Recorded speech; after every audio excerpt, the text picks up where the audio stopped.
दुनिया में सबसे महंगे मसालों में शामिल केसर को सैफरन या जाफरान भी कहते हैं। दुनिया भर के केसर का 70 से 80% हिस्सा ईरान और स्पेन से आता है। भारत में भी जम्मू और कश्मीर के कुछ इलाकों में केसर की खेती की जाती है। केसर की खेती कश्मीर में मुख्यतः पैम्पोर इलाके में की जाती है। केसर का प्रयोग अलग अलग प्रकार के व्यंजनों में, कश्मीरी कावा में और केसर वाला दूध, बहुत तरह से प्रयोग किया जाता है। औषधियों में भी इसका प्रयोग किया जाता है। वैसे तो हम इस टॉपिक पर एक वीडियो पहले बना चुके हैं, डिस्क्रिप्शन बॉक्स में आपको लिंक मिल जाएगा। इसके बहुत ज़्यादा फायदे हैं, लेकिन कश्मीरी केसर की तो बात ही अलग होती है। कश्मीरी केसर का 1 किलो जो केसर है उसकी कीमत लगभग 3 लाख रुपए किलो के आसपास है। तो मसाले तो और भी बहुत सारे हैं। क्या आपने कभी सोचा है जो और असली केसर है, ओरिजिनल जो केसर होता है, कश्मीरी केसर इतना महंगा क्यों होता है? कश्मीरी केसर की खेती कहाँ और कैसे केसर की खेती की जाती है, कैसा होता है केसर का पौधा, ये सारी जानकारियाँ लेने के लिए आज का हमारा यह वीडियो पूरा ज़रूर देखें। हम और भी हेल्थ और आयुर्वेद संबंधी वीडियोस बनाते हैं। अगर आप अपने स्वास्थ्य को लेकर जागरूक हैं और सही जानकारियाँ चाहते हैं तो कृपया हमारे चैनल को नीचे दिए सब्सक्राइब बटन और साथ लगी बेल आइकन को प्रेस करके ज़रूर सब्सक्राइब कर लें। कश्मीरी केसर के बाग पैम्पोर इलाके में है। केसर के एक फूल से 3 स्टिग्मा निकलते हैं। 10 ग्राम केसर इकट्ठा करने के लिए ऐसे 80,000 फूलों की आवश्यकता पड़ती है, जो बहुत ही ज़्यादा मेहनत का काम होता है। पैम्पोर इलाके की मिट्टी स्पेशल लाल मिट्टी होती है, जो केसर के लिए बहुत ज़्यादा अनुकूल होती है। वहाँ पर बीज जो है मिट्टी के अंदर अपने आप लगा रहता है। केसर का जो बीज होता है मिट्टी के अंदर अपने आप 8-10 साल तक वह खेती देता रहता है। जब सितंबर अक्टूबर का महीना आता है उस समय फूल खिल जाते हैं और दिसंबर तक ख़त्म हो जाते हैं फूल। उसके बाद वो जो उसके बीज होते हैं, प्याज के समान जो बीज होते हैं, मिट्टी के अंदर ही दबे रहते हैं। अगली साल फिर सितंबर अक्टूबर के महीने में फ्लावरिंग होती है।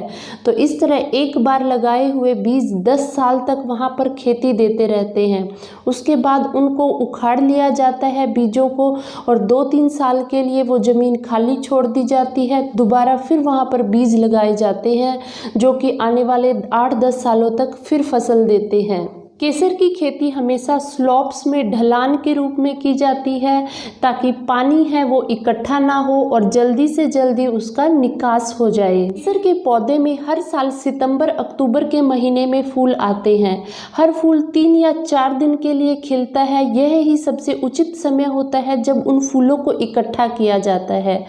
सुबह सूर्योदय से पहले जो फूलों को इकट्ठा कर लिया जाता है, क्योंकि उस समय जो फूल होते हैं वो बंद होते हैं और बंद फूलों में से जो केसर के धागे निकालना आसान काम होता है।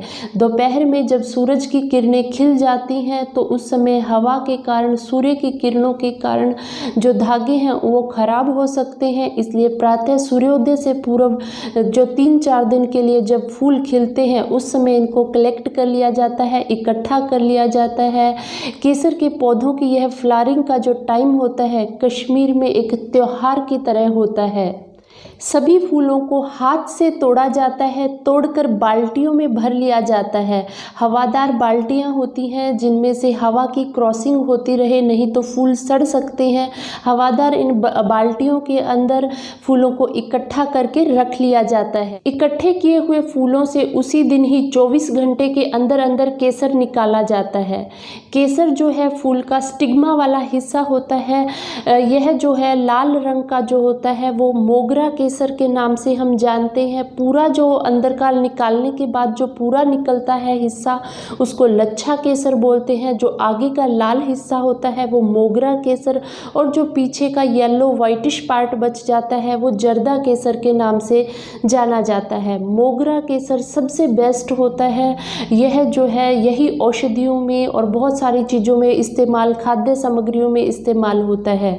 जो जर्दा केसर होता है, होता तो यह भी काफ़ी महंगा बिकता है, 40,000 रुपये पर किलो तक है। पर यह बचा हुआ नकली केसर वाला हिस्सा आ जाता है। इसका मुख्यतः प्रयोग सेंट्स, परफ्यूम्स या पान, तंबाकू आदि में सुगंध के लिए किया जाता है। केसर का जो स्पेसिफिक लाल रंग होता है यह इसके अंदर मौजूद क्रोसिन नामक एक तत्व के कारण होता है। असली केसर के तो अगर 2 धागे भी खा लें जीभ बिल्कुल लाल हो जाती है। एकदम से इसका रंग नहीं आता, थोड़ी देर तक जीभ पर रखे रहने पर जो धीरे धीरे असली केसर के कारण जो जीभ है पूरी लाल हो जाती है। असली कश्मीरी केसर की एक पहचान और भी है, जब हम इसको खाते हैं तो मुंह में थोड़ा सा कड़वापन आता है, बिटरनेस होती है। केसर के धागों को अलग करने के बाद इनको सुखाया जाता है, क्योंकि इनमें नमी ज़्यादा होती है इसलिए सुखाना ज़रूरी होता है। जब 10% नमी बच जाती है उसके बाद इनको पैक किया जाता है। पैक करके इनको डार्क प्लेसेस में, जहां अंधेरा हो वहां पर एयर टाइट कंटेनर्स में बंद करके रखा जाता है। कुछ लोग आजकल गमलों में या अपने गार्डन्स में, फार्म्स में इसकी खेती करने का प्रयास कर रहे हैं। बीज भी हैं जो मंगवाकर, वो कश्मीरी केसर के बीज मंगवाकर फिर उसको लगाया जा रहा है गमलों में या अन्य जगह पर, क्योंकि इसके लिए स्पेसिफिक मिट्टी होती है, स्पेसिफिक जलवायु होती है। बहुत ज़्यादा मुश्किल है इसकी खेती करना अन्य हिस्सों में, लेकिन अगर कोई कश्मीरी केसर की फार्मिंग करता है तो उससे है आप अपने किचन तक का, अपने घर तक का आप काम कर सकते हो। कमर्शियल लेवल पर असली कश्मीरी केसर की खेती करना कश्मीर के अलावा अन्य हिस्सों में काफ़ी मुश्किल काम होता है। अगर आप अपने गार्डन में या फार्म में आप कश्मीरी केसर की खेती कर रहे हैं तो हर साल इसका बीज नहीं बनता, हर 3 या 4 साल में एक बार जो बीज है उसमें आप इसके जो बल्ब्स होते हैं, कॉम्स होते हैं, उसको आप सेपरेट करके निकाल सकते हैं। ज़्यादा छोटे बीज अगर ले लिए जाते हैं तो उनसे कई साल तक केसर नहीं पैदा होता। लोगों को 2-2, 3-3 साल वेट करते हुए हो जाते हैं और केसर नहीं निकलता। ये जब भी आप गमले में या अन्य किसी गार्डन में ट्राई करते हैं तो जो बल्ब का साइज होता है, केसर के बीज का साइज है, थोड़ा बड़ा लें ताकि जल्दी उस पर फूल आए। 2-3 साल तक के लिए ही फूल आते हैं। उसके बाद यह कश्मीरी केसर जितना प्रोडक्शन जो कश्मीर में है उतना प्रोडक्शन गमले या गार्डन में नहीं दे सकता।